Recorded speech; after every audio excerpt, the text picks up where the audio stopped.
Welcome back, everybody, and I hope you're coming back to another episode of Mondays with Mundy. That's me, Jim Mundy, the Union League Legacy Foundation historian.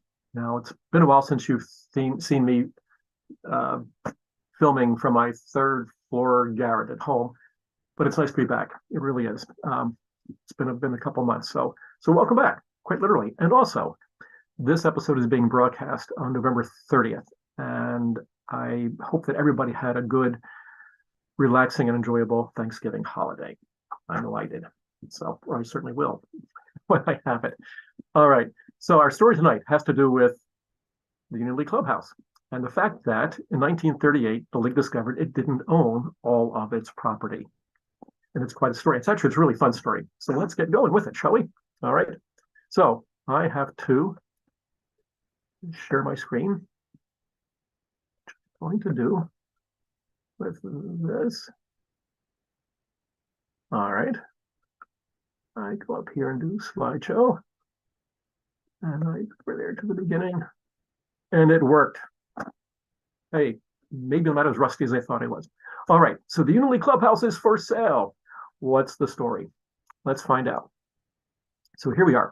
Philadelphia Inquirer, May 23rd, 1938. This is a notice. As you can see, this is actually an auction notice, a real estate auction notice. It's number lot 450, and it's the 8th ward in which the Union League was located in 1938. And it tells us that an undivided 1/4 interest in all that certain message or a measure of number 1418 Sansom Street, and lot of ground on the south side of Sansom. So now we're talking the Union League property.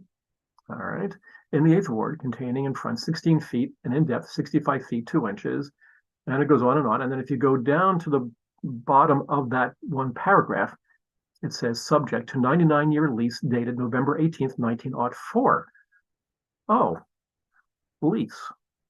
So go down to the bottom sentence, and it turns out that this property is to be sold as the property of William S. Castleman, also known as William S. Castleman. So apparently he's the owner. Actually, he was one of 4 owners. And the way that story goes very quickly is that shortly after the Civil War, Cecilia Carr purchased the property, turned it into a 3-story brick row home, like so many other row homes in Philadelphia. She would marry Thomas French, and they would have a family that would include 4 grandsons, one of whom was William Castleman. His 3 siblings were Arthur, who was a doctor, and another sibling, Paul, both of whom lived in Camden, New Jersey. A 3rd brother was named Mark. He was a lawyer and lived in Haddonfield. And then William lived in Pine Hill, New Jersey. So at this point in time, it turns out they are actually the 4 owners of 1418 Sansom Street, not the Union League. And it's funny because, I'll go down. So this is what the house looked like. And this is obviously a modern photograph, but you can see the Sansom Street side of the clubhouse. And 1418 would be just about in the middle of those 2 Trumbower additions. All right. To give you some idea of what we're talking about. And then at the turn of the 20th century, this is what the League House looked like. And that's Sansom Street on the right. And you can see there are no Trumbower additions, but there are brick row homes beyond the clubhouse itself. And this is what the clubhouse looked like at that point in time. It went about maybe a little less than halfway down the block, right? And on the right-hand side on Sansom Street, you see a star on a property. That's 1418, all right? And as you can see, though, the rest of the block is full of other row homes or brick homes. And all throughout the late 19th and early 20th centuries, the League was trying to purchase all those properties so that it could expand to the end of the block, basically. That would include, as we know today, the 2 Trumbower additions in 1910 and 1911. But turns out that Cecilia Carr would never sell. She wouldn't. But she did agree to lease the land to the League in 1904. And this is the survey of the property that was made at that point in time. So they knew exactly what the League was leasing. Okay, there you go. 16 feet wide. You can see it. There are the measurements right there in front of us. All right. And the survey was done of the property by William C. Cranmer, surveyor and regulator on the 3rd District on February the 2nd of 1909. So that's what this looked like at that point in time. So the lease itself, though, was actually dated November the 18th of 1904. All right. So here we go. Now, obviously, Cecilia Carr and Thomas French died. The property was inherited by the four grandsons, so they are the owners of it in 1938. And that gets us back to this. All right, so what's the story? All right, well, when a property goes up for auction, the sheriff's department would come along and slap up a sign on the side of the building. And here we are. So here we have a sale sign on the side of the Union League Clubhouse with the notice that the auction is taking place on Monday, June the 6th, 1938, room 653 in Philadelphia City Hall. All right.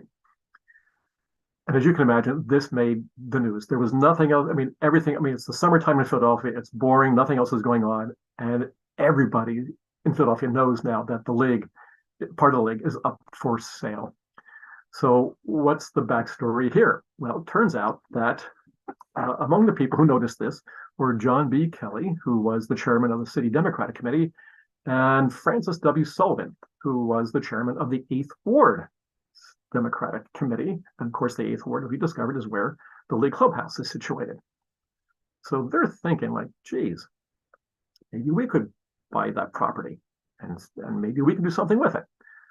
And so they were thinking that if they could purchase the property and if they could make it legally possible, they would force the league then to cut a hole in the side of the Sansom Street clubhouse, and they would build their own clubhouse for the 8th Ward Democratic Club.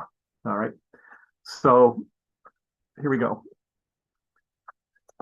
You gotta love this. So this is Francis Sullivan, but this is a quote in the papers. That's where I got it. The plot is a very, very fine location. I would like to have it for use of the 8th Ward Democratic Club. You can imagine what must have been going on inside the clubhouse itself. It had to be bonkers, just absolutely crazy. But it turns out, though, that, well, anyway, the auctioneer gets up to lot 449, and he moves on to lot 450. He looks down at his sheet and discovers that it's not for auction after all. It turns out that William Castleman, this is the backstory to how the building got up for sale in the first place. So William Castleman, who we noted earlier, was listed as the owner of the property, borrowed $5,000 from a neighbor of his in Haddonfield named Francis Clark. And William Castleman reneged on the loan. And of course, to get that loan, he used the property he owned at 1418 Sansom Street for collateral. So what is Francis Clark going to do? Well, the only recourse he has is to basically sue Castleman for ownership of the property to get his money, to force him to sell the property so he can get his $5,000. At this point, it's $5,000, 500 lawyers' fees, and $32.12 in taxes. So that's what he's trying to get out of William Castleman by forcing him to sell the property at 1418 Sansom Street. And as I said, the auctioneer gets to lot 450. He looks down at his sheet of paper and he yells, "Stayed," which means it's not going up for auction.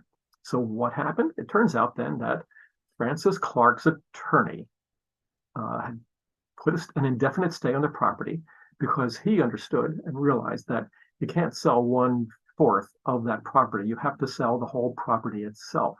And so he needed time to put those legal machinations in place in order to purchase or to sell the whole property itself. So it would still go up for sale, but just not on June the 6th, 1938. So the league was given a reprieve. All right. Now that reprieve also enabled the league then to negotiate with the four Castleman brothers for the sale of the property, which they agreed to do. And why wouldn't they? At this point, they don't want the publicity. Plus, the league described in the newspaper as all good Republicans. So why wouldn't they just sell the whole plot to the league and get it over with? And that ends that. And that's what would happen. So the league would eventually buy the plot in that year, 1938. And so here we have from our archival collection. This is in the archives. This is the actual agreement of sale between William Castleman Jr. et al., sellers, and the Union League of Philadelphia. And you can see the premises at 1418 Sansom Street. And Brown and Williams were the law firm for the union. And it turns out that Miller Brown and Ira Jewel Williams were also members of the league. Surprise, surprise. And here we have the deed. All right. And you can see this is the actual document then. This is the legal document that transferred ownership of the property from the Castlemans to the Union League itself. And this is what it looks like on the left-hand side. The indenture, you can see it's dated November the 9th, 1938. On the right-hand side, American Title Company, that is the insurance, the title for the insurance. So the property was listed at $40,000. That's what the league would pay for it. And the league insured it, which means they now own it. So there you go. So, and this is what the league still looks like today. So forgive my cell phone photography. It's the only way I could get up close and see. So there's the Sansom Street door. And if you look up the wall and to the left, so go up above the door, go to the third floor and the fourth floor. On the left-hand side, you can see what looked like a number of, those are like limestone blocks protruding from the side of the building. That's actually the meeting point where the 15th Street building meets the middle building. So 15th on the right, 1910, middle building left, 1911. And that's just about where 1418 Sansom Street was located.